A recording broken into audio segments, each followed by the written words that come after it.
ونعوذ بالله من شرور أنفسنا ومن سيئات أعمالنا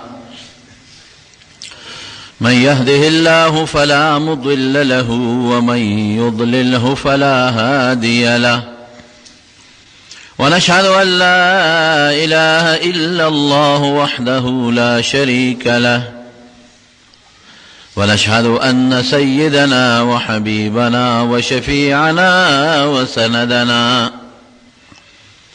وسندنا ورحمتنا ومولانا محمدا عبده ورسوله أما بعد فأعوذ بالله من الشيطان الرجيم بسم الله الرحمن الرحيم ولذكر الله أكبر. دا یو لوی آیت یو رکوټ غوندې جمله مې ستاسو مخکې ذکر کړه. رب العالمین قرآن شریف کې فرمایي چې د الله نوم او د الله یاد دا د هر څیز نه لوی دی، او نبی کریم صلی الله علیه وسلم په مبارک حدیث کې فرمایي لا تقوم الساعة حتى لا يقال في الأرض الله الله، کہ د دې ټولې دنیا آبادیم د الله ذکر او د الله نوم دی. نو تاسو ته نن زه دوه خبرې کوم. یو دا چې د الله د ذکر او د نوم څومره لوی اهمیت دی او څومره لوی برکات دي، او دویم د الله ذکر څه ته وایي. دمارون دا اللہ ذکر او دا اللہ یاد دا ہر هغه څیز ته ویل کېږي چې په کوم څیز باندې سړي ته خپل الله یادېږي. په احادیثو کې په دعام د ذکر نوم راغلی دی چې سړی د الله نه سوال کوي او دعا کوي، دې ته هم د احادیثو کې ذکر ویلی شوی دی. ځکه دعا چې سړی کوي نو سړي ته الله را مخکې شي، الله را یاد شي او د الله نه بنده سوال وکړي. په قرآن شریف باندې مطلق د ذکر شوی دی، ځکه قرآن شریف د الله د یاداشت او د الله انسان ته د رامخکې کېدو او د انسان د الله طرف ته د توجه لویه ذریعه ده. او کلمه د لا اله الا الله دې ته افضل الذکر ویلی شوی دی چې په عام و نفلي ذکرونو کې لا اله الا الله لوی ذکر دی، ځکه دا الله سړي ته را مخکې شي د الله وحدانیت، نو دی وایي چې لا اله الا الله د خدای نه ما سوا بل څوک د عبادت لایق نشته. که ته سبحان الله وایې که الحمدلله وایې، حتی کې چې سړی منځ کوي منځ دام د خدای ذکر دی. اقم الصلاة لذکري، الله قرآن شریف کې فرمایي چې کله زه در یاد شم زما د یاد دپاره په مانځو درېږه، نو په مونځ باندې اطلاق د ذکر شوی دی. نو هر هغه څیز چې د کوم څیز د وجې نه د سړي الله ته توجه پیدا کېږي، که قرآن شریف دی، که لا اله الا الله دی، که سبحان الله دی، که لا حول ولا قوة الا بالله دی، که مونځ دی، که دعا ده، په دې ټولو د ذکر اطلاق کېږي.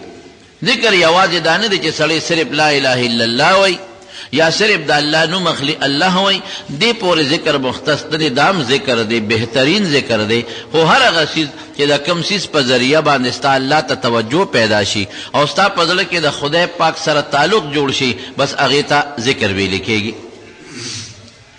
د دې ذکر فضیلت څه دی؟ نبی کریم صلی الله علیه وسلم فرمایي و یو ځای کې بندگان راجمع شي او الله یادوي.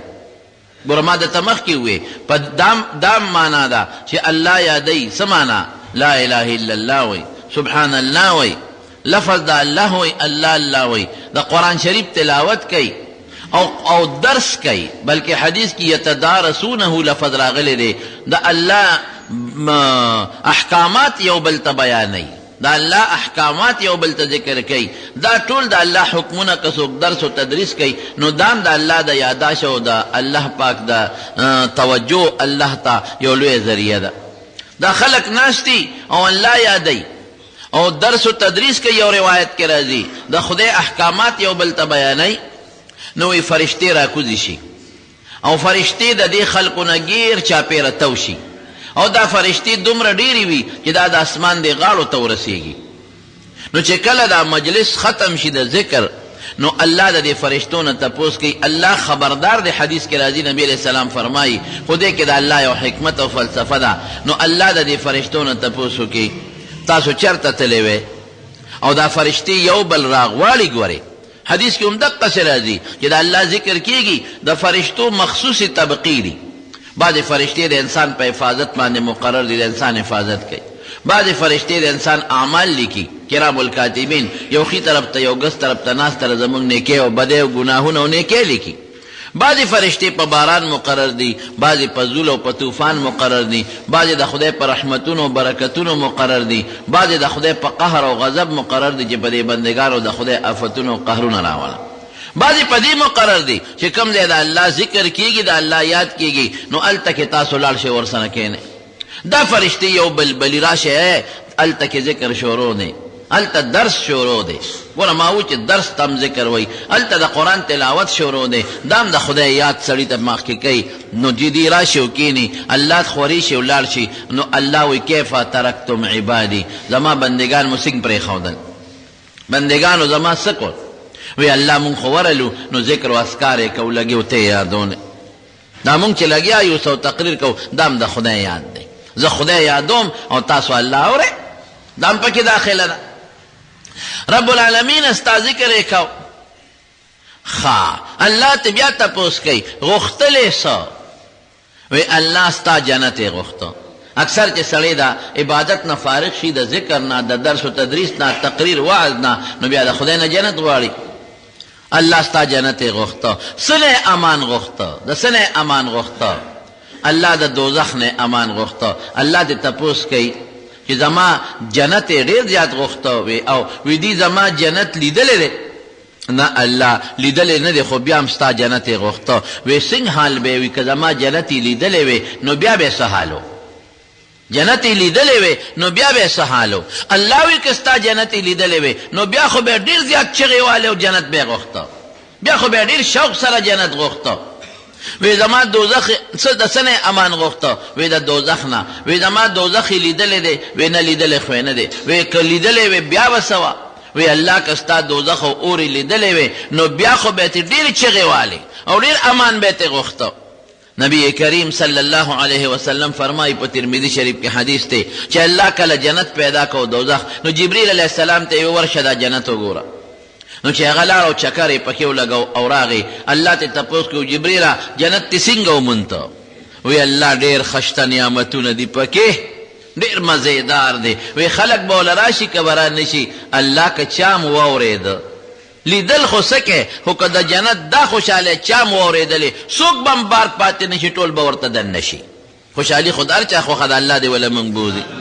نو چې دی ووی نو بیا ته الله دا منځونه او دا اعمال او روجې دا عبادتونه دا سختۍ چې انسان په مکلف دی دی ته ګیر چاپېره تاو کړه، دی ته تاو کړل ګیر چاپېره. دا چې څومره انسان نیکي کوي، نیکي خو په دنیا کې سخت کار دی، آسان کار خو نه دی. وی ته ورشه اوس وګوره. نو چې بیا ورته نو چې د جنت نه ګیر چاپېره کمې لارې وی خو سختې وی، مونځ به کوې، اوړي کې روژه به نیسې، صدقه به ورکې، زکات به ورکې، دینداری بکې، دا خو ظاهر کې لږ سخت شی دی. وی څه دی حال دی اوس؟ وی الله اوس یریږم چې څوک به م وردننه نه شي، لاره ورته سخته ده. بیا ورته وی ښه د دوزخ ورشه وګوره څنګه دی. نو چې جبریل علیه السلام ورغی او دوزخ کې وکتل، وی څنګه دی ومونته؟ وی الله دومره خطرناک او سخت عذاب دی، لیدل خو څه کوي، خو که چا واومرېده څوک به وردننه نه شي، څوک به هم دې لره نه شي. خو غرغنډې دي، هغې کې خو ماران دي، لړمانان دي، حدیثو کې راځي هغې کې خو نوونه وینې زوی او بویونه دي، هغې کې خو سخت غنې او ازغي دي پکې او لوی اور دي پکې، څوک به هم دې له رانه شي.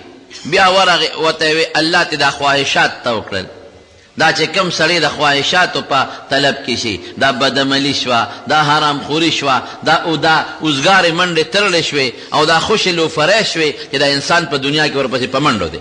دا خواهشات نفسانیه ته ګیر چاپېره تاو کړل. وی زه ورشه اوسې وګوره. نو چې ورغې په هغه خواهشاتو، الله وی لارې ته ګیر چاپېره هغه جوړې شوي دي چې یریږم چې ټول به دې اور ته وردننه شي، ځکه دې لارو ته به خامخا ورځي، دې خواهش له به خامخا ورځي، دې خواهش له دې له دې له، او چې دې له ورغې دا خواهش خویدان کې دی، خو چې ورغې په یو ټس باندې دوزخ ته ورغلي. یریګم الله چې د خواهشاتو د برکت نه دا خلک ټول دوزخ ته داخل نشي. نو الله د دې فرشتو نه تپوس کوي چې دا جنت غواړي، د ما جنت لیدلې دی؟ وی نه الله. وی که لیدلې وی بیا خو به ډېرې چغې جنت پسې والی، بیا به ډېر غوښته. څه نه امان غواړي؟ وی د دوزخ نه. وی دوزخ یې لیدلی دی؟ وی نه الله. وی که لیدلی و بیا خو به یې ډېر امان غوښته. رب العالمین فرمایی خو اورئ ګواهان شئ تاسو چې دغه خلک چې دا زما یاد ته راغونډ شوي دی او ما یادوي، دې خلکو چې څه وغوښتل او ورکوم، چې څه نه امان غواړي هغې نه امن ورکوم، څه غواړي هم ورکوم او څه نه امان غواړي هغې نه موله امن ورکوم.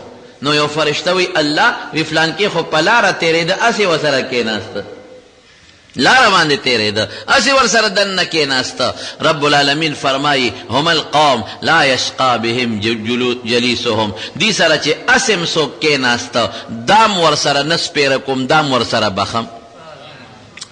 زمونږ په دې درس و تدریس کې باباجي چې دلته به درس کاو نو بعضې دوستان د دې ستاسو د دې کلي بعضې مشران ابو سراسې ډډې به یې والې وې ستنو ته، یا چې مونږه اوس هم درس کوو، سیف الدین کاکا خدای دې وبخي، محمد سید اجي صاحب خدای دې وبخي، دا باسې ورسره نور هم څه مشرانو. اوس هم چې مونږ درس کوو نو بعضې دوستان په درس نه پوهېږي زمونږه، هسې راشي او ډډې والي. او زه چې دا حدیث لولم نو زه وایم د ملګرو ته یم ګورئ دا خلک پکې دي در سره، دی خو لکه راغلی په شوق دی، پیږو که نه پیږو خو په شوق راځو او در سره کینو، نه چې په لارم څوک تېرېږي او اسم کېناسته. یاره اسې د خلکو سره کینم. نو الله فرمایي د دغې خلکو د برکت نه چې دا اسې ورسره کېناسته دام نه سپېره کوم، دا به م ورسره جنت ته لېږم. نو الله یادول په زړه کې دا د مسلمان دپاره ډېر لوی غنیمت دی. مونږ خپل رب پرېښی دی، مونږ خپل رب پرېښی دی. حضرت امام ابو حنیفه رحمت الله علیه امام ابو یوسف یې خاص شاګردو.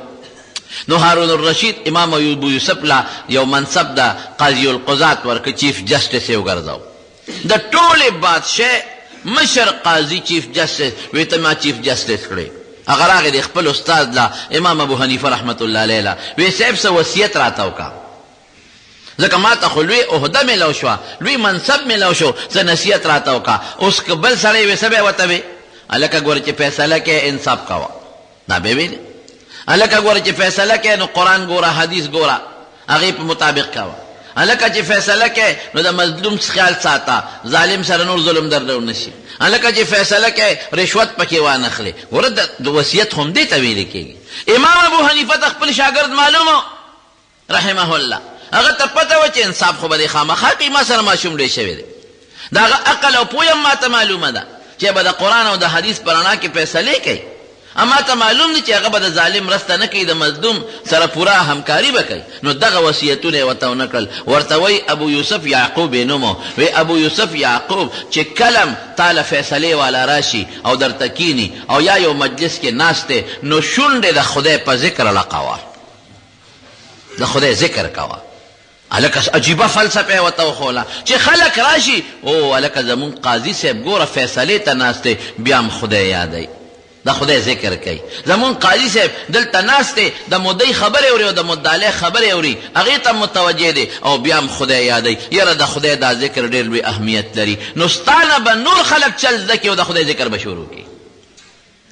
د خدای نوم او د خدای ذکر دا جناب ډېر بې برکتي شی دی. او چې خدای نوم دی ذکر دی شروع کو نو خدای سره به دې داسې جوړ پیدا شي، داسې جوړ. دا مونږ ولې د خدای نه لري؟ دنیا طرف ته توجه ده او منډې ترړې دي، مونږ خدای نه یادو. ګوره رب العالمین فرمایي حدیث قدسی دی، حدیث قدسی هغې ته وایي چې نبی علیه السلام د الله نه نقل کوي. حضور پاک فرمایي چې الله فرمایي ای بني آدمه ما یاد که زه به دې یاد کم، که ما په زړه کې یادی پټ زه به دې پټ یادوم، او که ما په ډله کې یادی نو زه به ته د انسان ډله کې ما یادی، زه به تا په بهترینه ډله کې یاد کم چې هغه د فرشتو ډله ده. او بیا فرمای الله اے بنده ما ته چې ته نږدې کېږې زما په ذکر به را نږدې کېږې، نو که ته ما ته ځان یو لیش را نږدې کړې نو زه به درته یو ګز در نږدې کېږم، او که ته ما ته یو ګز را نږدې کړې نو زه به درته 2 ګزه در نږدې کېږم، او که ته ما ته رو رو په قلاره راځې نو زه به په منډه درځم. الله دومره خوشحالیږي. نو خدای مونږ پرېښی دی دنیا ته توجه پیدا کړې ده، نو په دنیا کې غرق او پرک یو، په ټینشنونو پریشانو کې پراته یو. ته خدای ته متوجه شه، هر څه به درنه یېري. بیا مولانا اشرف علي تانوي رحمت الله علیه لیکي، وی دا شیخ الهند مولانا محمود الحسن رحمت الله علیه نه د هغه نه ما جلالین شریف وی. جلالین شریف داسې د دې عربۍ یو اسان غوندې مختصر تفسیر دی، دا مو د شیخ الهند صاحب نه وی. وی چې دام ته وی نو یو ځای کې تکرار کو، دا طالبان لګي او یو بل سره سبق اړی، دې ته تکرار وی. او دا دی ورته ریویژن وی، دا یو بل سره چې لګي یو د خپل زوړ سبق د استاد نه کم ویلي، او دا یو بل سره اړی راړی چې ير مو نشي، دې ته تکرار وی. لكل شيء باب وباب العلم التکرار، دا طالبان وی. د هر شوی دروازه او د علم د حاصلېدو غټه دروازه تکرار دی چې سړی د استاد سبق یو بل سره اړی. نو دی وی چې دا جلالین شریف چې کوم سبق هم د شیخ الهند مولانا محمود الحسن رحمت الله علیه نه وی، نو هغه لګیو مونږ یو بل سره اړو، وی په یو ځای نه پیدو، پې نه شو. وی زم لګیم نه پوهېږم، او زما ملګري ته ویم چې لکه دا ځای هغې پې نه پوهېږي، نه زه پوهېږم نه پې هغې پوهېږي. استاد ځای کې تقریر کړی دی خو مونږ نه خو ير دی. وی بیا مو وی چې سار له به د شیخ الهند صاحب نه تپوس کو، خو مونږ وی دا قانون دی چې نوی سبق هله سړي زده کېږي چې زوړ سبق ورته یاد شي. بعضې ځای کې د نوي او د زوړ منځ کې یو ربط وي، هغه زوړ سبق د دې نوي سبق باندې موقوف وي، دا نوی سبق پر دې زوړ موقوف وي. نو چې هغه زوړ څه تمهید یا هغه زړې قیدې درنه یاد یېرې پاتې شي، نو وروستو سړی هسې بیا استاد ته یې غوږ نیولي او پېپېږي نه. دا به څنګه چل کو؟ شیخ الهند صاحب خو دې وخت کې اوزګار نه دی، او دا خو ماسخوتن دی. وی ټولو شاګردانو ملګرو زه مقرر کړم چې داسې کار به وکړي چې سار وختي به لاړ شي، او چې کله شیخ الهند صاحب د سار مونځ وکړي نو ورته به کښېنې، نو کې به نه نو تپوس به ته وکړي چې صاحب په دې ځای نه یو پېښ شوی، نو ته بیا د هغه نه زده کړې، نو بیا به راشي مونږ سره بیا سبق واړی، نو بیا به درس ته ځو. درس له خو وروستو راځي. وی ما وی چې ښه ډېره ښه ده. وی سار چې لاړم شیخ الهند صاحب جومات ته منزله ورسېدم، او سار مونځ مې ورپسې وکړ. کتاب مې اوس ترخ کې نیولی دی. وی چې کتاب مې ترخ کې نیولی دی او څنګه د مانځه نه فارغ شم، او ما بیا کتاب د مانځه نه پس یو ځای کې ایښودی و، مانځه نه مخکې کتاب پسې لاړم، نو د شیخ الهند صاحب جومات سره خوا کې یو کوټګۍ وه، خانقاه وه، هغې ته فورا بیا ننوتی و او ځان پسې کونډه لګولې وه. هغه به دا قانون و چې د مانځه نه پس ښه خدا ده بهتره چې کوم ځای کې سړی مونځ وکړي او هغه ځای کې د اشراقه پورې کښېني او د الله یادوي. خو اخو به میلمانم راتل، طالبان به م راتل، نو هغه به هغه خپل ذکر ته نه پرېښود. نو د هغه قانون به دا و چې هغه به څنګه د سار مونځ وکړو، نو یو کوټګۍ و هغې ته به ننوته، یو خانقه او هغې کې به یې کونډو لګوله، د خدای ذکر به یې کو تر اشراقه پورې. وی چې ما تر څو جلالین شریف کتاب راغېشته، نو دې رانه هغه کوټې ته بیا ننوتې، کونډې لګولې و. یا خدایا، وی ځان مې ډېر ملامته کړ چې ټول ملګري ستا په انتظار به اوس به ناست دي چې دی به راشي استاد نه به یې سبق زده کړي او زه به ورسره تکرار وکړم. او منځ کې ما نه دومره ناراستي وشوه چې شیخ صاحب رانه بیا فورا کوټې ته ننوت. وی د کوټې د دروازې خوا کې ودرېدم او د خپل نفس له زور ورکوم چې تا له زه لږ کړوم د زور در کوم، څادر هم درته ناچومه او په کښېنم هم نه، دقې پورې به ولاړ یم تر څو چې زما شیخ د کوټې نه نه راوتی، او دې پورې به ولاړ یم. او چې دې څنګه راوځي نو ما به وویني کتاب مې ترخ کې دی، ما نه به خامخا تپوس کوي چې اشرف علي څه کوي. نو زه به یم چې صاحب په دې ځای نه یم پوه شوی، ما به پوه کړي. نو چې شیخ صاحب کور ته ځي او مدرسې ته راځي، نو ما به خپلو طالبانو ته هغه ځای بیا ښولي ملګرو ته. وی چې د دروازې خوا کې ودرېدم، نو شیخ الهند صاحب دننه لګیا دی ذکر کوي، لا اله الا الله، لګیا دی په او داسې انداز سره کوي چې هغه اواز د ذکر زه دروازې سره اورم. لا اله الا الله. وی یخنی مې کېده، وجود مې لچېده، او څادر مې غورځولی و، کمبل مې غورځولی و چې د خپل ځان له لږ زور ورکوم چې ولې مانه ناراستي وشوه. و لګیا دی ذکر کوي لا اله الا الله. وی قسم دی چې ذکر شیخ الهند کوي او خوند یې ماله دومره را کړی دی چې زه په خپل یخنۍ نه پوهېږم. ذکر کې خو یو خوند دی. قرآن حکیم کې الله فرمایي الا بذکر الله تطمئن القلوب، د زړه اطمینان د خدای په ذکر راځي.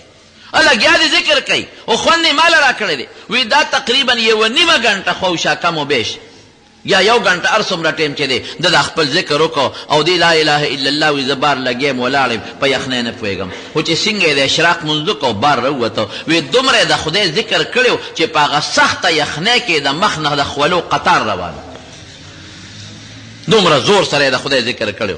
چې په مې نظر ولګېد اشرف علي څه کوي ما صاحب پرون په سبق نه پوه شوی ټول طالبان په دا یو جمله نه دي پوه شوی نو زه مقرر کم چې ته دا خو نن نوې سبق براته وای او زوړ مونږ نه دی یاد کړي نو زه مقرر کم چې لا شته دا مولانا صاحب نه زده کا او بیا راځه مونږ ته واوروه وی چې ښه وباسه کتاب وی کتاب مې وسته او دې لګیا شو تحقیق شروع کو دې مولانا دې وزم وی قسم په خدای مولانا اشرف علي چې خدای کوم علم ورکړي دا ډېرو خلکو نشته خلک په توک لګیا دي داغه کتاب وګوره داغه فتاوا وګوره چې کوم هغه فتوی لیکلي دي قسم دې داغه په ډېرو جواب د فتوا باندې باندې خلک نه پوهېږي داسې عجیبه علم هغه خدای پاک ورکړی مولانا اشرف علي تانوي رحمت الله علیه او ډېر لوی صوفي سړی و ډېر لوی بزرګ انسان و ډېر عجیبه هغه نه خدای امت ته ډېر لوی خیر رسولی دی د دغه زمانې مجدد مولانا اشرف علي تانوي رحمت الله علیه اسې د تعصب په نظر به نه ګورې موږ خلکو کې دا نقصان دی چې موږ د تعصب په نظر بل ته ګورو د هغه کتابونه وګوره د هغه فتوی وګوره د هغه د تصوف وګوره چې هغه څومره لوی صوفي او څومره لوی ذاکر تېر شوی دی څومره لوی شخصیت تېر شوی دی مولانا اشرف علي تانوي رحمت الله ډېر لوی سړی تېر شوی دی جناب د خپلې زمانې ما دغه نه اورېدلي وو د رزلو د سابق صاحب نه سابق صاحب د خدای پاک وبخي دا ما د هغه نه په خپله اورېدلي وی موږ دارالعلوم دیوبند کې وو نو مولانا اشرف علي صاحب خو په تانبون کې وو نو موږ وی چې د هغه ملاقات لرو نو یو زه شوم او یو د عمرزو د صاحبزاده صاحب شو عبدالباري جان صاحب او درې مې یو کس راته یاد کړه چې تاسو ته د هغه نوم نه علم نه مناسبه ده وی موږ درې کسان تانبون ته لاړو چې مولانا اشرف علي صاحب ملاقات کوو خو موږ خو په شوق تلو خو چې دا کم درې ملګري وو نو هغه وی چې مړه دا څه پیرانو میرانو پسې ګرځی سړیه او بدې د مولانا اشرف علي صاحب ډېر بد ووی ډېر بدې ووی دا ګورې الله ګواه کوم او په دې جومات کې ناست یم چې ما د رضا سابق صاحب نه په خپله اورېدلي او دا هغه یوازې ما ته نه دی ډېرو خلکو ته ویلې وه دا خبره د دې ګواه نور هم شته نو دا یو کس دا درې ملګري زه قصدن نوم نه علم زه پېژنم خو نوم یې نه علم دغه سړي د مولانا اشرف علي صاحب ډېر غیبت وکړه چې دا پیران میران دی او دا پیسو ته خلک ناست دي او دا لنګرې دي او ډوډو تر خلکو ناست دي او دا څه لزو او دلته خپل سبق به وایو څه لزو ډېر بد وي موږ ورته وایو چې هلکه موږ خو د ملاقات په نیت ځو خو زه ته موږ سره ملګري مړه هسې خو به تماشا وکړې که نه وی دا ډېر نازله هم ځان سره سړی ملګری کړ وی چې لاړو نو د مولانا اشرف علي صاحب اوقات ډېر قیمتي وو هغه به فضول خبرې چا سره نه کولې نه به فضول مجلس کو نو بار چې د هغه کم خاص مریدو نو هغه موږ پوه کړو چې تاسو دننه ورننوځئ ابدا درې تپوس کوي ابدا تپوس کی کون ہے کہاں سے آئے ہیں اور کس لیے آئے ہیں سو کې د کم ځای نه راغلي او سله راغلي نو تاسو به فورا جواب ورکوئ چې تاسو تیار یې وته تاسو به فورا جواب ورکوئ چې موږ فلان کیو تعارف پکوئ او د شریعت کې دقه دي چې یو سړی چاته لاړ شي خپل تعارف وکړي دا مسله ده د دین زموږ ډېر شاګردان یې موږ نه خو بیا اکثر یېري چې راشي موږ هم دې تپوس ونه کړو موږ وایو نه خفه نه شي هغه هم غږ ونه کړي نو دوه درې ګنټې را سره تېرې کړي او پته ونه لګي چې څوک او څوک نو د دین مسله دا ده که ټیلیفون دې چاته او که ځان بخیر فلان کې او که خط چاته لګې نو دا د بې دغه خط به نه لګې نوم به لیکې فلان کې دا ګناه ده او که چا سره ملاقات هم کې او تا پېژنې نو ځانو ښایي زه فلان کې هغه طریقه ده نو ابدا تپوس کې کون هو ځان به ښایي چې څوک کې فلان کې بیا به کم ځای نه راغلی نو ځان به وښایي فلان کې ځای نه راغلی بیا به تپوس کې سله راغلی نو که بیعت ورسره کوې نو ووایه چې موږ د سره بیعت کوو نو ابه بیعت ته سره وکړي که وایي چې دعا له راغلی ما نو دعا به درته وکړي که وایي چې هسې ملاقات له راغلی ما نو هسې به دوه درې خبرې سره وکړي خو دا درې تپوسه به درنه خامخا کوي وایي چې موږ څنګه ورننوتو مولانا اشرف علي صاحب وی فوراً تپوس وکړه کون ہے کہاں سے آئے ہو کس لیے آئے ہو دا د هغه عادت و وی موږ ورته وایو چې هم طالب علم ہے طالبان یو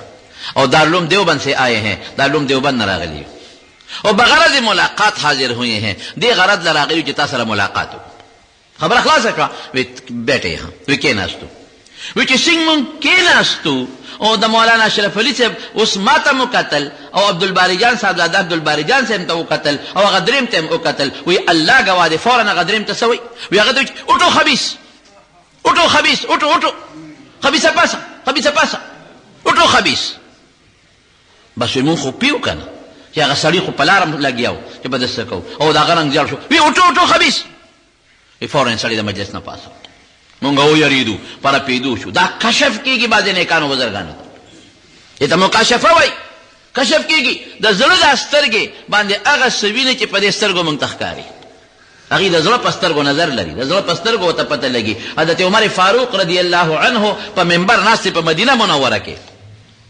او یو سړی لېږلی دی، یو لښکر یې لېږلی دی یو میاشت په مزل، یو میاشت مزل، او د هغې چې کوم کمانډر ان چیف و جرنیل د هغه نوم ساریه و، په منبر ناست او دی دی نه چغه وواله یا ساریتو الجبل الجبل، ای ساریه غر نه ځان ساته، تحذیر غر نه ځان ساته. وی چې دا چغې وواله اوس خلک ناست دي په مسجد نبوي کې، وی چا وی چې عمر بیمار کمزوری شوی دی. ساریه خو یې لېږلی دی د یو میاشت په مزل تللی دی، دومره لرې تللی دی، یو میاشت لرې دی مدینې منورې نه، یو میاشت په مزل، او د دې نه چغې ورپسې وباسي. چا وی نه څه چل خو پکې شته. هغه لښکر چې کله د ساریه رضی الله واپس شو نو چاته بیا تپوس وکړو یاره په پلانکې ورځ باندې تاسو څه اواز څه مسله وه؟ او وی په دغه ورځ موږ دشمن سره لګي او جهاد هم کوو، کافر مخکې موږ ورپسې وو. وی دې کې مې یو اواز واورېده یا ساریتو ای ساریه الجبل الجبل غر نه ځان ساته. وی چې دا اواز مې واورېده، وی ما وی والله انه لصوت عمره، قسم په خدای چې دا خو د عمر اواز دی، اواز د ملګري د مشر خو پېژندې چې زما اواز خو تاسو پېژنئ، دا خو د عمر اواز دی. وی چې مې غر ته وکتل د غر نه راباندې دشمن را روان دی، اوس دوکه را سره کوي، یو خوا دشمن مخکې شوي ځان سره په جنګ کړي یو، غر نه راپسې بل دشمن را روانو. وی که د عمر وی چې هغه اواز مې واورېد مونږ غر ته متوجه شو، هغې لم شکست ورکړو. وی قسم دی که د عمر اواز هم نه وی اورېدلې نو مونږ به منځ کې ګیرو دل شوي به. ناس په مدینه شریفه کې دی او د میاشتې په مزل لرې لښکر ورته ښکاري او اواز ورته کوي، اواز یې مغې ته رسېږي، دې ته کشف وایي. نو مولانا اشرف علي صاحب صابیه صاحب راته په خپله وي، وی هغه دی چې اټو خبیث اټو خبیث پس وی سړی مجلس ته پاس. خیر مونږ ته وی ملاقات وشو چې څه دعاګانې وغیره راته وکړه راپاسېدو. وی سړی مې د مټه ونیو چې ودې لیدل ودې لیدل مونږ درته نه وي چې سم شه.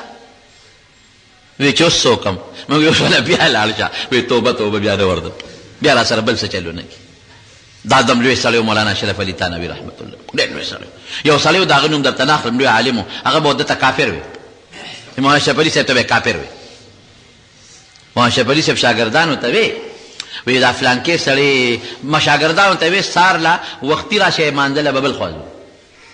سار وختي شاګردان بعضې رالل او وختي تهجدونه وکړل، فورا لاړ او هغه ځای ته لاړ چې هغه چا به ورته کافر وی، هغه جومات ته لاړ. شاګردانو وی صاحب دا ته څه کوې؟ چپ. هغه ملا صاحب پسې مونځ وکړه، چې مونځ وکړو چې هغه ملا صاحب سلام وګرځو او مولانا اشرف علي صاحب یې ولیده او ام په لړزېدو شو چې که دا مناظرې له جوړ ما پسې راغی او طالبان هم ورسره دي. هغه نه لاس ونیوه او یو طرف ته یې کېنو. وی زه خبر شویم چې ته ما ته کافر وې، دې نه خبر شوی ما، نو زه دې لپاره تا له راغلی ما که ما کې تا د کفر څه لیدي ما ته وښایه، ستا په لاس توبه وباسم او ایمان راوړم، ستا په لاس ما کې که د کفر سي نو دا خو ډېره لویه خبره ده. اصل نه زه خو ځان ته مسلمان ویم او تا په ما کې د کفر څه لیدي نو ما ته ووایه چې زه فورا توبه وباسم، ستا په لاس بیعت کومه، اوس توبه وباسم. اصل نه رښتیا هم زه کافر یم او چې ته دوزخ ته لاړ نه شمه، په غم ونړمه. هغه سړی وي صاحب معافي غواړم ما نه غلطي شوې ده، زه معافي غواړم، تا کې د کفر خبره نشته، تعصب د وجې نه لګیو، ملګري مې هم لګیو، مشران مې هم لګیو، موږ خو یې هم پکې وتې دي. بیا د مولانا اشرف علي صاحب خاصو مریدانو کې وګرځېد. ګوره داسې وجیبه خدای پاک هغه له یو صفت ورکړی. نو مولانا اشرف علي تانوي او علم دریاب وجي، د علم دریاب مولانا اشرف علي تانوي. تاسو وګورئ د هغه چې دا کم د زنانو دپاره دا رکوټي کتاب لیکلی دی بهشتي زیور، بهشتي زیور وګوره، اوس یې پښتو کې هم ترجمه شوې ده، جنتي کالي ورته وایي. هر چا له پکار چې کور کې خامخا وساتی، زنانو دپاره، ماشومانو دپاره چې هغې کې هغه څه لیکل کړي دي، دومره کتابونه یې لیکلي دي که د هغه د کتابونو پاڼې د هغه په جون تقسیم کې نو پاڼې زیاتې دي او د جون ورځې کمې دي، دومره خدای پاک ته کار اخیستی دی. نو وایي چې شیخ الهند صاحب ته مې وویل چې جلالین شریف په دغه ځای صاحب نه پوهېږم، وی هغه ما کتاب کلو کو شیخ الهند صاحب لګیا شو او تحقیق یې شروع کو. چې تحقیق یې شروع کو نو مولانا اشرف علي صاحب وی قسم دی که په الفاظو یې پوهېدم او په معنی پوهېدم، نه پوهېږم چې دې څه وایي، نه د شیخ الهند صاحب په الفاظو پوهېږم نه په معنا پوهېږم. شیخ الهند صاحب مولانا محمود الحسن رحمت الله علیه دا د دارالعلوم دیوبند لومبي طالب العلم دی، لومبي طالب، دا لوم دیوبند لومبي طالب شیخ الهند دی، استادم محمود او شاګردم محمود. مولانا قاسم نانوتوي رحمت الله علیه دا دواړه راوستل استاد مولا محمود هغه کېناو او شاګرد محمود الحسن ودته سبق شروع کا د انار د بوټي لاندې سبق شروع کو هغه شیخ الهند نه خدای څوک جوړ کړل مولانا اشرف علي تانوي شاګرد دی نمبر 1 واورا مولانا الیاس رحمت الله علیه تبلیغی جماعت کې کم مشر دی د شاګرد دی مفتی کفایت الله صاحب رحمت الله علیه د شاګرد دی مولانا حسین احمد دا ټول حسین احمد مدنی مولانا انور شاه کشمیری مولانا شبیر احمد عثماني مولانا خلیل احمد سهارنپوری مولانا رشید احمد گنگوهی داسې غرونه ته خدای پیدا کړل غرونه نن د دنیا په ګوټ ګوټ کې سړی حیران شي چې دې سړي نه خدای څونه کار اخیستی دی او تحریک ازادۍ نن چې پاکستان او هندستان آزاد دی د تحریک ازادۍ سرخیل دا مولانا محمود الحسن شیخ الهند صاحب باچا خان خدای پاک دې وبخي د شیخ الهند سره به یو رابطه کې به دواړه یو بل سره باچا خان او شیخ الهند تاسو تاریخ وګورئ په یو رابطه کې به دلته دا لوی تحریک چلولی دی د انګریز خلاف او دا پاکستان او هندستان که خدای پاک آزاد کړي دي د دې بزرګانو د برکت نه خدای پاک آزاد کړي دي صاحب له خدای علم مولانا شرف علي صاحب وی لګیا دی او دې خدای گواه دی که په الفاظو پیغام او نه په معنا پیغام وی ما ورته چې حضرت لږ را لاندې شه ډېر بره پرواز د شروع کړی دی لږ را لاندې شه پوټې نه پوهېږم لږ را لاندې شه وی ښه اشرف علي وی بیا تحقیق دوباره شروع کو وی چې دوباره تحقیق شروع کو نو اوس خو په الفاظو پوهېږم خو په معنا بیا نه پوهېږم په الفاظو پوهېږم چې دې څه وایي په معنا بیا نه پوهېږم وی ما چې حضرت پوه نه شوم وی ښه مولا اشرف علي اوس دې وخت کې د الله د یاد نه راپاڅېدم نسبت مې الله سره دی دې وخت کې د ما نسبت چا سره دی الله سره نو دې وخت کې چې د ما کوم مقام دی نو هغې نه ته فایده نشې اخیستی درس نه پس راشه بیا به دې پوهېږم او زه بیا درته اوس مثال د حدیثو په رڼا کې درکم د حدیثو په رڼا کې به مثال درکم نبی کریم صلی الله علیه وسلم لګیا دی او ذکر کوي هر څه ذکر چې کوي الله ته پته ده حضرت عایشه صدیقه ورله کشره بیبي ده او په ټولو بیبیانو کې د حضور پاک ورسره زیات محبت دی وی چې ورلم نو ما ته نبی علیہ السلام تپوس کوي من انته څوک ما وی انا عایشه ما وی من عایشه څوک ده ما وی بنتو ابي بکر د ابو بکر لور ده وی من ابو بکر څوک دی ما وی ابن ابي قحافه د ابو قحافه زوی دی وی بیا وی چې من ابو قحافه څوک دی وی او یریدم عایشه بیبي وی چې دا خو مام نه پیژني زما پلار ابو بکر څومره د غار مرګری دی لومبي ایمان یې پرې راوړی دی ابو بکر هم نه پیژني د ابو بکر پلار هم نه پیژني وی او یریدم نو ته پاسېدم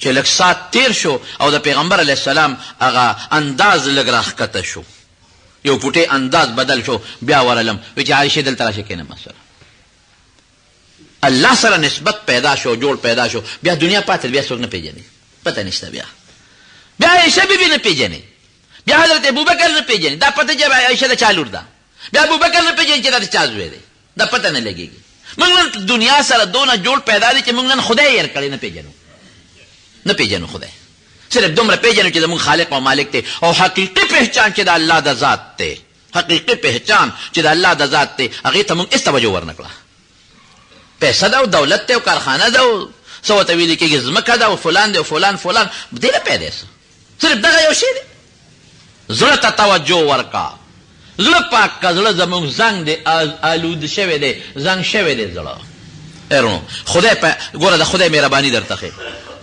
د خدای د معرفت او د روحانی سیز تعلق د زړه سره دی قلب زړه سره دی نبی کریم صلی الله علیه وسلم فرمای الا ان فی الجسد مضغه ستا په وجود کې دنه یو ټوکړه ده اذا صلحت چې دا ټوکړه جوړه شوه صلح الجسد كله ټول وجود بټي کوي و اذا فسدت او کدا ټوکړه خراب شوه نو فسد الجسد كله ټول جسد وجود به خرابي هغه ټوکړه څه ده الا وهي القلب هغه زړه دی د انسان دارومدار د روحانیت او دارومدار د الله تعالی د تعلق چا سره دی زړه سره دا سترګې او غوږونه دا د هغې واسطې دي دا اسباب دي دا حواس زړه سره دی زړه م زنګ کېږي اوس ګوره وجود چې ناجوړه شي څومره ډاکټرانې دي او څومره داروګانې دي او څومره اسپتالونه دي وجود چې ناجوړه شو د انسان د وجود دنیا سره تعلق دی ډوډۍ په خوله کې ورچې او دسمات کې نو وجود چې ناجوړه شو څومره ډاکټران دي وایا یو د سترګې ناجوړه شو سترګو ځان له ډاکټر که غوږونو کې بیماری رااله د غوږونو ځان له ډاکټر، که مرۍ کې بیماری رااله بل ډاکټر، که خوله کې بیماری رااله د غاښونو د بل ډاکټر، که جبه کې دې رااله بل ډاکټر، که سرمن کې دې رااله بل ډاکټر، شمېر اوسه، که په اډوکو کې دې رااله بل ډاکټر، که پټو کې دې رااله بل ډاکټر، که ګردو کې دې تکلیف دی بل ډاکټر، که د اینې تکلیف دی جدا ډاکټر له به منډې وې، او که چرته بالفرض د انسان د پړپوس تکلیف دی بل ډاکټر پسې به منډې وې. دنیا بدن تعلق دی دنیا سره د ډاکټران دې څونه دي؟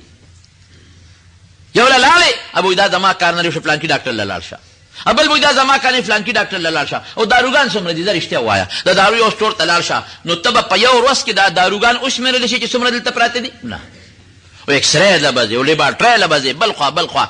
د دنیا نظام لا چې خدای کم ډاکټران پیدا کړي دي هغه دومره دي چې د شمېر نه وتی، او چې کم داري والا پیدا کړي دي هغه دارو باندې پیسې دې څونه لګي ځه، او ډاکټر له به څونه پیسې ورکړي، او اکسرې او لیبارټرۍ باندې به څونه پیسې لګي. لیکن د اخرت تعلق چې د کم شي سره دی هغې ته څه ویلې کېږي؟ زړه. هغې ته څه ویلې کېږي؟ زړه ورته ویلې کېږي. او د زړه بیماری چې راله د هغې علاج ډېر پوټی نه دی، او یو ډاکټر سره د هغې علاج دی چې هغه ستا استاد دی یا ستا پیر دی یا ستا مشر دی او روحاني مشر دی. او علاج یې څه شی دی؟ داروګان ډېر نه دي، یو د خدای ذکر، بس ختم. ان هذه القلوب تصدع كما يصدع الحديد. نبی علیہ السلام فرمایي دا زړونه هم زنګ کېږي لکه اوسپنه چې زنګ کېږي. نو صحابه ته تپوس کوي وما جلاؤها یا رسول الله، د دې صفایي به پسې کېږي؟ دا جلا یا جلا صفایي به پسې کېږي؟ قال کثرت ذکر الله، د الله په نوم باندې ذکر وکړه زړه پاک شو. یو معمولي ډاکټر دی د جومات استاد نه تپوس وکړه صاحب زړه مې پسې څپا کېږي، ابوی ذکر کوه. خپل پیر نه تپوس وکړه ابوی ذکر کوه. خپل استاد نه تپوس کوه پسې څپا کېږي. نه فیس غواړي، نه لیبارټرۍ شته، او نه الټراساونډ مشین نه تلل شته دی، او نه د دنیا پیسو ته داروګانو ته اجازه شته چې کوم شی د خدای د پیژنګلو ذریعه ده په لږو بې پیسو د هغې څپۍ راتلی شي. او چې کوم شي د دنیا د تعلقاتو څیزونه دي نو ګرده ډاکټرانو پسې ځه. په دې ډاکټرانو ښه نه شمه هلکه هغه دغه له به لاړ شم، حکیمانو له به لاړ شم، په حکیمانو هم ښه نه شمه نو هوموپیتک والا له به لاړ شمه. نو چې دا ګوره دا دنیا ته وګوره او آخرت ته ګوره، د خدای پیژنګلو په ډېر اسانه کېږي، خو مو خدای هېر کړی دی، بلکل هم خدای له توجه نه ده ورکړې. ورونو د خدای ذکر الله الله وایه. د دې ټول د انسان وجود د دوو څیزونو نه جوړ دی، یو ته بدن وی بل ته روح وی.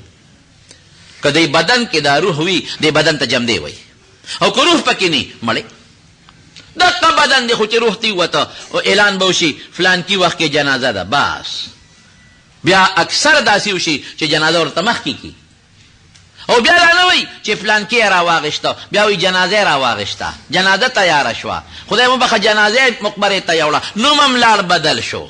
او هغه د عزت سړی، د عزت زوی، د عزت پلار، د عزت رور چې ساتې وتله بیا خاورو ته ځي. دا نه چې دته به لاندې اسپنج پروتي او دته به فوم پروتي، او په قبر کې به ته ایر کنډیشن، دلته خو ایر کنډیشن لګېدلی او دلته خو ګرم هیټر لګېدلی، هلته ایر کنډیشن هیټر بیا نشته دی. پته ولګېدله چې دا بدن د انسان اصل شی نه دی، اصل څه شی دی؟ روح. روح پکې و د ده عزت و سلام علیکم به یې ورته وي، روح پکې و نو کمبل به یې پیچو، روح پکې و نو اے سی دې ورته لګو، روح پکې و نو موټر کې دې کېنو، روح ووت بس جنازې کټ کې دی، کفن خبره خلاصه شوه. اصل روح دی، روح د دې روح په وجه دا بدن جمدی دی او عزتمند دی. دقه رنګې زما وروڼو د دې دنیا هم یو روح دی، هغه روح د دنیا څه شی دی؟ د الله نوم، د الله ذکر، د الله نوم چې تر څو په دې دنیا کې وي دنیا به جمدی وي، او چې د الله نوم ته ختم شو نو رسول الله صلی الله علیه وسلم فرمایي لا تقوم الساعه حتى لا يقال في الارض الله الله، تر څو چې په مخ د ځمکه د خدای نوم اغشتي چې قیامت به نه راځي. او چې کله د خدای نوم ختم شو نو دنیا به مړه شي، قیامت به راشي. قیامت چې راغی هر څه کنډر ختم، مړه شي که نه. د خدای نوم الله، لا اله الا الله، دا د دې ټولو کائناتو روح دی، روح. او نبی علیہ السلام فرمایي وی کم انسان چې ذکر کوي او کم چې ذکر نه کوي د دواړو دا فرق دی چې دا ذاکر جمدی دی او چې دا نه کوي دا مړی دی. ذکر کوي زما وروڼو، موږ دا ژبه په دا غیبتونو ستړې کړه، دا ژبه موږ په گپ شپ ستړې کړه. لاس کې تسبیح والا او په لاره ځې او که داسې ځې او په دې ګوتو باندې خدای یاد کا، والله دغه شی دې پکارېږي. او دا نبی کریم صلی الله علیه وسلم فرمایي، یو حدیث پاک ته حضور پاک فرمایي وی مال د دوه څیزونو ذمہ داری راکې نو زه د جنت ذمہ داری درکو. د دوه څیزونو ذمه داري. دوه څه دي؟ یو د دوو پتونانو منځ کې چې کومه غوښه ده د هغې ذمه داري راکړه چې دا په ګناه کې نه استعمالوم، او یو د دوو جامو منځ کې چې کومه غوښه ده چې دا به په ګناه کې نه استعمالوم. وی د دې ذمه داري راکړې نو زه تاسو له د جنت ذمه داري در کوم. دا جبه مونږ په کوم ځای کې استعمال کړه؟ ټول په غیبت، په کنځلو، په دروغو دې باندې خدای ولې نه یادوم؟ د دین خبرې پې ولې نه کوم؟ ذکر ولې نه کوم؟ نو ما تاسو ته وایي چې ذکر څه ته وایي؟ هر هغه څیز چې الله پرې مونځ کوه دا ذکر دی.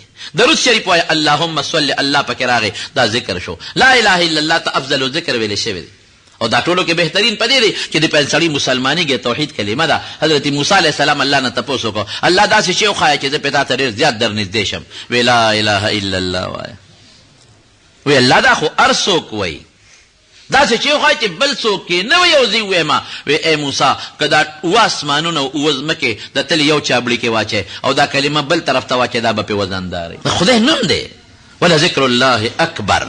د خدای د ذکر نه لوی څیز بل جناب نشته دی. نو دا لا اله الا الله الله پرې زیات خوشحالېږي. او که دې په معنا بعضې خلک دا وایي او معنې ته توجه نه، هېڅ پروا نشته. که معنې ته توجه وي چې د عبادت لایق بې د الله د ذات نه بل څوک نشته، د خلاصه معنا ده، هم ډېره ښه خبره ده. او که دې معنې ته توجه نه دی او صرف الله الله الله، لا اله الا الله، سبحان الله سبحان الله، الحمد لله، الله اکبر، اسم دا وی، نو که توجه دې نه وي په دې ژبه کې دې په دې خدای په دې ذکر چلیږي، نو په دې به هم خدای اجر او ثواب درکوي، بې ثوابه نه پاتې کېږي. شونډې هر وخت د الله په نوم رپوه، او د الله د نوم ډېر لوی تاثیر دی. ابو علي ابن سینا لوی حکیم و د بادشاه، لوی حکیم و. ابو الحسن خرقانی رحمت الله علیه ډېر لوی بزرګ و، ډېر لوی عظیم الشان بزرګ. نو یو ځل دا هغه د ذکر صفت کو ابو الحسن خرقانی رحمت الله علیه، صفت کوي د ذکر دې کې دا اثر دی او دې کې دا اثر دی او دا اثر دی. نو ابو علي ابن سینا خو منطقي و، خو فلسفي و، حکیم و. او تی خواجه صاحب یو را کوټې ټکي ته ګوره، دونه اثر ته ګوره. الله دنو پټې ټکي دی او دونه لوی انقلاب راولي او دونه لوی اثرات کوي. نو ابو الحسن خرقانی صاحب اخو ډېر عالم هم وګورئ، لوی عالم هم او بزرګ هم. هغه چې ابو علي ابن سینا ته مخ ورواړو، ورته څه وایي؟ ای خر تو چې داني، خره ته په څه پوهېږې؟ نو چې د بادشاه حکیم ته د په بری مجلس ډک مجلس کې خر ووایي، خو رسوا شو کړ. او لوی سړی دی او په جات مجلس ورته خر وایي، خره په څه پوهېږې؟ نو بس ابو علي ابن سینا رنګ بدل شو، خولې ته روانې شوې او شکل بدلېږي چې ده خو یې په شرمونو شرمولم. خواجه صاحب زه خو ساده سړي زه په شرمونو شرمولم او مجلس کې راته خر ووایي او ټول خلک مې پېژني چې دا خو د بادشاه حکیم دی، دا دې را سره څه لوبه وکړه. رنګ بدلېږي او رنګ زیړ شو، خولې ته بیږي. او خواجه صاحب بل طرف ته توجه شروع کړه، د دین خبرې کولې. چې بیا حکیم صاحب ته مخ ورواړو ابو علي ابن سینا ته، حکیم صاحب ولې رنګ دې بدل شو، مخ دې زیړ شو او خولې ده نه بیږي، څه چل شوی دی؟ وی خر دې راته ووایي رنګ به مې نه بدلېږي. په دا دومره لوی مجلس کې خر دې راته ووایي رنګ به نه بدلېږي، وجود به نه رپېږي، خولې به نه بیږي. حکیم صاحب ابو علي ابن سینا یو خر ده کې دونه لوی انقلاب راوسته چې خر مې درته ووایي چې رنګ دې بدل شو خولې ده نه بیږي. نو خر دونه انقلاب راوستی چې د خدای نوم نشي راوستی. بس چپ شو. واقعي د خدای د نوم ډېر لوی تاثیرات دي، ډېر لوی تاثیرات، خو موږ پوهېږو نه د خدای په نوم کې. نو دا خبره نیمګړې پاتې شوه. انشاءالله که آینده جمعه کې موقع پېښه شوه نو د الله د ذکر متعلق یو څو خبرې به راته انشاءالله بیا وکړم انشاءالله العزیز. خبره نیمګړې پاتې شوه. اولاد دپاره دعا غواړي، الله دې وله نارینه اولاد ورکړي. زمونږ مولانا صاحب ویلي چې ویښتو تورولو کې د زنا برابر ګناه ده. نه نه نه نه نه، زنا برابر ګناه پکې نشته، خو بهر کې ویښته تورول ښه نه دي.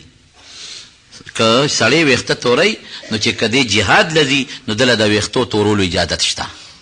یا دویمه ښځه کوي، یا ښځه کوي څوک ښځه نه ورکوي او دی ویښته کوي توری، اجازت شته. او چې د ویښتو د تورولو اجازت نشته دی. دعا وکړئ رب ذوالجلاله موږ له د ذکر توفیق راکړي. خدای زمونږ په ژبه او زمونږ په زړونو کې خدای د ذکر ماده واچوي. خدای ته مونږ ته هر وخت کې د خپل مبارک ذات را یاد کا. خدای زمونږ په اندامونو کې د خپل ذکر توفیق راکا.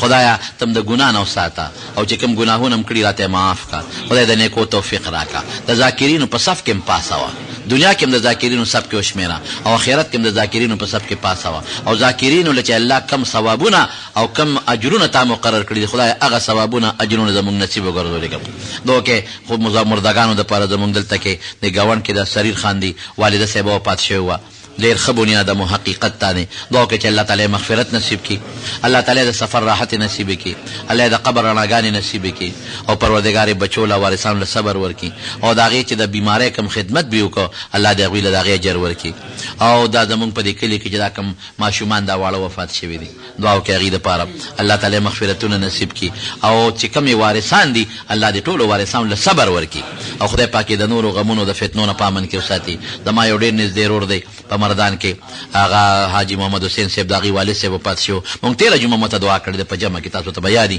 بیا مو ته دعا کوي چې الله تعالی مغفرت نصیب کړي الله د آخرت درجات نصیب کړي خدای باقي د قبر تیاره په رڼا بدله کړي او خدای پاک بچو له صبر ورکړي او الله تعالی د حاجي صاحب د آخرت لوی مرتبې نصیب کړي نور چې څومره مشران وفات شوي دي داسې بعضې دوستان به خامخا مردگان وفات الله د ټولو مغفرت نصیب کړي خدای جی